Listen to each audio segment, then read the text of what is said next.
হরে কৃষ্ণ। বৈশাখ মাসের মাহাত্ম্য সম্পর্কে আজকে আমরা শ্রবণ করব। বৈশাখ মাস, মাঘ মাস, কার্তিক মাস এই দ্বাদশ মাসের মধ্যে উত্তম এই 3 মাস।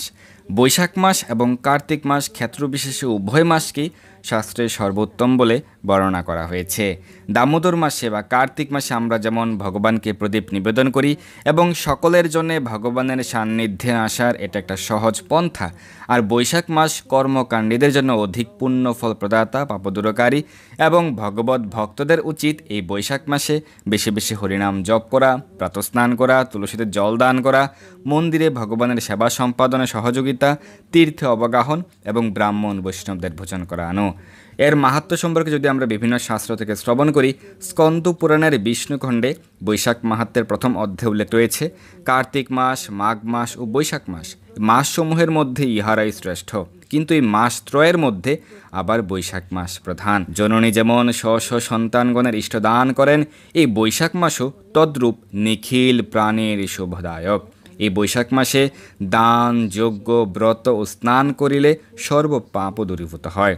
ধর্ম, যজ্ঞ, ক্রিয়া আদিতে এই বৈশাখ মাসই সকল মাসসমূহের সার।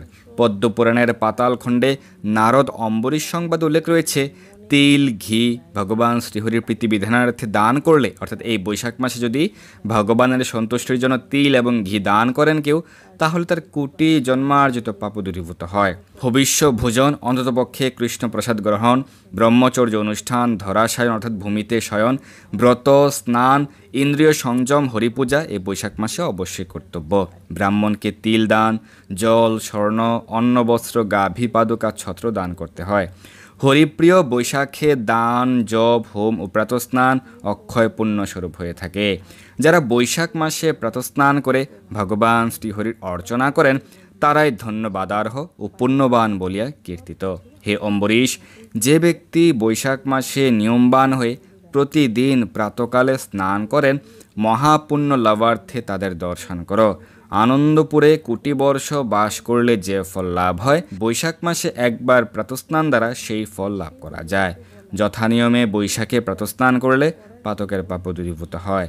স্কন্দপুরাণে আরও উল্লেখ রয়েছে যে নর বৈশাখে অরুণ উদয়ের পূর্বে স্নানরত হয়, তার প্রতি ভগবান অত্যন্ত প্রসন্ন হন, অর্থাৎ সূর্য উদয়ের পূর্বে স্নান করা উচিত। যে বৈশাখে প্রতিদিন প্রাতঃস্নান ও পূজা আদি করে, সে পাপমুক্ত হয়ে বিষ্ণু সাযুজ্য মুক্তি লাভ করে। যে মানুষ বৈশাখ মাসে প্রাতঃস্নানের জন্য এক পাদ পরিমাণ অগ্রসর হয়, তার অযুত অর্থাৎ 10,000 অশ্বমেধ যজ্ঞের ফল লাভ হয়।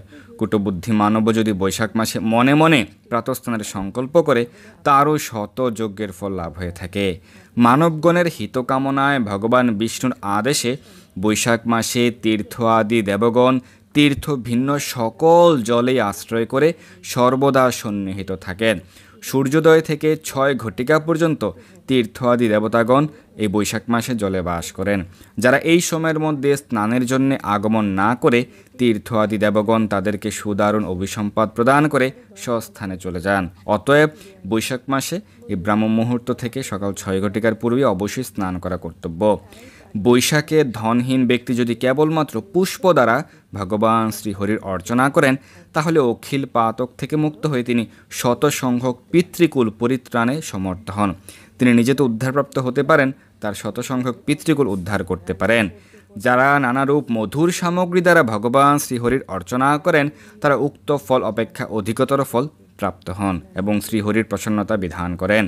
বৈশাখ মাস পালনের ফলে মানবগণ অশ্বমেধ আদি যজ্ঞের ফল প্রাপ্ত হন। পদ্মপুরাণে বরাহ পৃথিবী সংবাদ উল্লেখ রয়েছে, যাহারা বৈশাখ মাসে মধুর দ্রব্য প্রধান আহার্য, জবান্ন, তিল, বাড়িপত্র, ছত্র, বসন ও পাদুকা শুদ্ধ ব্রাহ্মণকে প্রদান করেন, সেই দান দ্বারা ভগবান শ্রীহরি প্রীত থাকেন। এতে যে পুণ্য সঞ্চিত হয়, শতকোটি বর্ষও তা গণনা করে শেষ করা যায় না।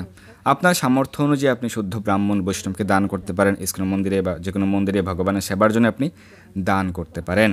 পদ্মপুরাণে বর্ণিত একটি বিশাল আখ্যান সংক্ষেপে এরকম যে, একদা এক ব্রাহ্মণ ছিলেন। তিনি ছিলেন দরিদ্র এবং সন্তানহীন। তিনি তাই তাঁর পত্নীকে বললেন, যেহেতু তিনি দরিদ্র, তিনি ভিনদেশে কোনো কাজের সন্ধানে যাবেন এবং কিছু অর্থ প্রেরণ করবেন। কিন্তু তাঁর পত্নী বললেন, এখন আমাদের কোনো অর্থ নেই, কিন্তু আপনি চলে গেলে আমার স্বামীও থাকবে না। আপনি কেন বশিষ্ঠ মুনির নিকট যাচ্ছেন না? তিনি পার্শ্ববর্তী গ্রামেই অবস্থান করছেন। অতঃপর তিনি সেখানে গেলেন এবং সেই মুনিকে প্রণতি নিবেদন করে প্রশ্ন করলেন কেন তার অর্থ এবং সন্তান আদি নেই। বশিষ্ঠ মুনি তাকে বললেন, আপনার পূর্বজন্মে আপনি এক শূদ্র ছিলেন, আপনার অনেক অর্থ ছিল, কিন্তু আপনি বেশ কৃপণ ছিলেন এবং আপনার স্ত্রী ও সন্তানদের কিছুই দিতেন না। তাই আপনি বিত্তশালী হওয়া সত্ত্বেও তারা দারিদ্র্যে দিন অতিবাহিত করছিল। আপনি হঠাৎ করেই দেহত্যাগ করলেন এবং আপনার সকল অর্থ এক গর্তে লুকিয়ে রাখায় আপনার স্ত্রী সন্তান আদি জানতে পারেনি কোথায় অর্থ, এবং তারা সেই দরিদ্র অবস্থাতেই দেহত্যাগ করলেন। তাই আপনার সন্তানও নেই, অর্থও নেই। তবে তিনি কিভাবে ব্রাহ্মণ হলেন?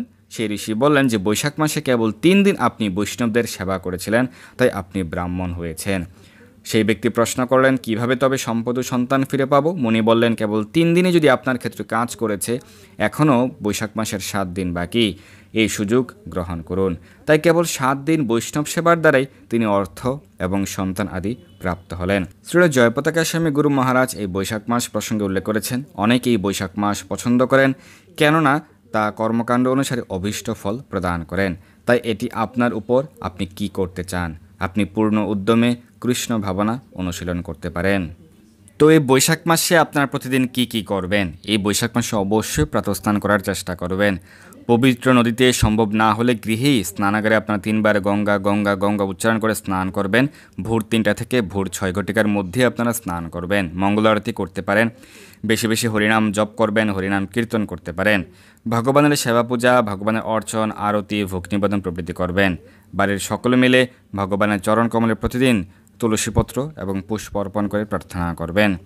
এবং চেষ্টা করতে পারেন এই বৈশাখ মাসে আমিষ আহার বর্জন করার। যারা আমিষ আহার গ্রহণ করেন তারা এই বৈশাখ মাসে আমিষ বর্জন করতে পারেন। কৃষ্ণ প্রসাদ গ্রহণ করবেন, অন্ততপক্ষে নিরামিষ অন্ন গ্রহণ করবেন। এবং এই বৈশাখ মাসে তুলসীতে জল দান করবেন, তুলসী সেবা, তুলসী প্রদক্ষিণ করবেন। বৈশাখ মাসে তুলসীতে জল দানের অনেক মাহাত্ম্য রয়েছে। এই সম্পর্কে আমাদের চ্যানেলে বিস্তারিত আরেকটি আলোচনা থাকবে। তো বৈশাখ মাসে সকাল বিকাল তুলসীতে জল দান করতে পারেন এবং জলধারা দান করতে পারেন সকাল থেকে বিকেল পর্যন্ত।